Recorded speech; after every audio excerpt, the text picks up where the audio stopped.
Good morning. Today we're going to listen to The Polar Express by Chris van Allsburg. That's the narrator. He's the guy that wrote it. So The Polar Express by Chris van Allsburg. On Christmas Eve, many years ago, I lay quietly in my bed.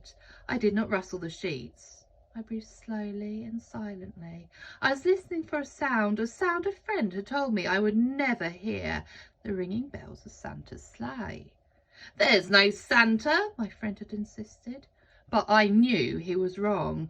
Late that night I did hear sounds, though not of tingling bells. From outside came the sounds of hissing steam, squeaking metal. I looked from my window and saw a train standing perfectly still in front of my house. It was wrapped in an apron of steam. Snowflakes fell lightly around it. A conductor stood at the open door of one of the cars. He took a large pocket watch from his vest and looked up at the window. I put on my slippers and robe. I tiptoed downstairs and out the door.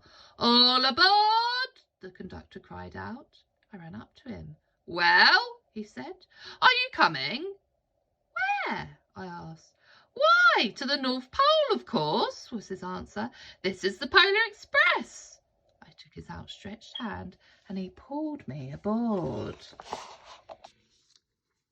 The train was filled with other children, all in their pyjamas and nightgowns. We sang Christmas carols and ate candies with nougat centres as white as snow. We drank hot chocolate, as thick and rich as melted chocolate bars. Outside, the lights of towns and villages flickered in the distances as the Polar Express raced northward. Soon there was no more lights to be seen. We travelled through cold, dark forests where lean wolves roamed and white-tailed rabbits hid from our train as it thundered through the quiet wilderness. We climbed mountains so high it seemed as though they'd scrape the moon, but the Polar Express never slowed down. Faster and faster we ran along, rolling over peaks and through valleys like a car on a roller coaster. The mountains turned into hills and the hills to snow-covered plains. We crossed a barren desert of ice, the great polar ice cap. Lights appeared in the distance and they seemed like lights of a strange ocean liner sailing on a frozen sea. "There," said the conductor, "is the North Pole." The North Pole, it was a huge city standing alone at the top of the world, filled with factories where every Christmas toy was made. At first we saw no elves. They were gathering at the centre of the city, the conductor told us. That is where Santa will give the first gift of Christmas. "Who receives the first gift?" we asked. The conductor answered, "He will choose one of you." "Look!" shouted one of the children. "The elves!" Outside we saw hundreds of elves. As our train drew closer to the centre of the North Pole, we slowed to a crawl. So crowded were the streets with Santa's helpers, when the Polar Express could go no further, we stopped and the conductor led us outside.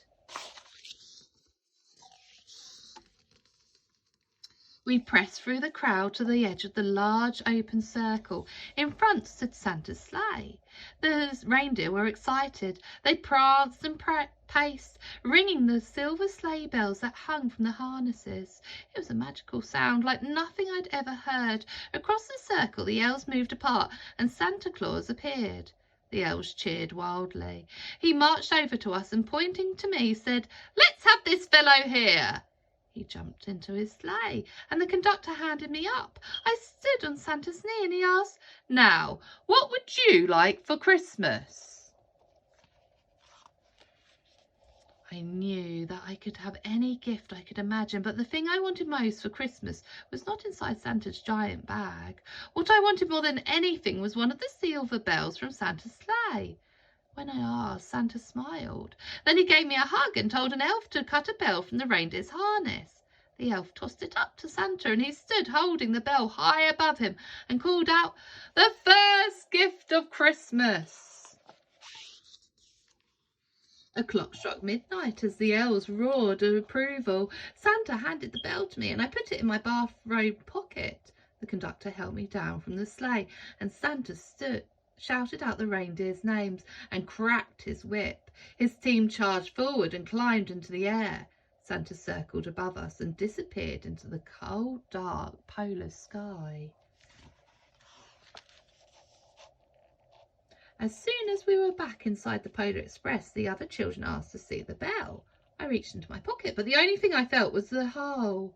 I had lost the silver bell from Santa Claus's sleigh. "Let's hurry outside and look for it," one of the children said. But the train gave a sudden lurch and started moving. We were on our way home. It broke my heart to lose the bell. When the train reached my house, I sadly left the other children. I stood at my doorway and waved goodbye. The conductor said something from the moving train, but I couldn't hear him. "What?" I yelled out. He cupped his hands around his mouth. "Merry Christmas!" he shouted. The Polar Express let out a loud blast from its whistle and sped away. On Christmas morning, my little sister Sarah and I opened our presents. When it looked as if everything had been unwrapped, Sarah found one last small box behind the tree. It had my name on it. Inside was the silver bell. There was a note. "Found this on the seat of my sleigh. Fix that hole in your pocket. Signed, Mr. C." I shook the bell. It made the most beautiful sound my sister and I had ever heard. My mother said, "Oh, that's too bad." "Yes," said my father, "it's broken." When I shook the bell, my parents could not hear a sound. At one time, most of my friends could hear the bell, but as the years passed, it fell silent for all of them. Even Sarah found one Christmas that she could no longer hear its sweet sound. Though I've grown old, the bell still rings for me, as it does for all who truly believe. Have a lovely day.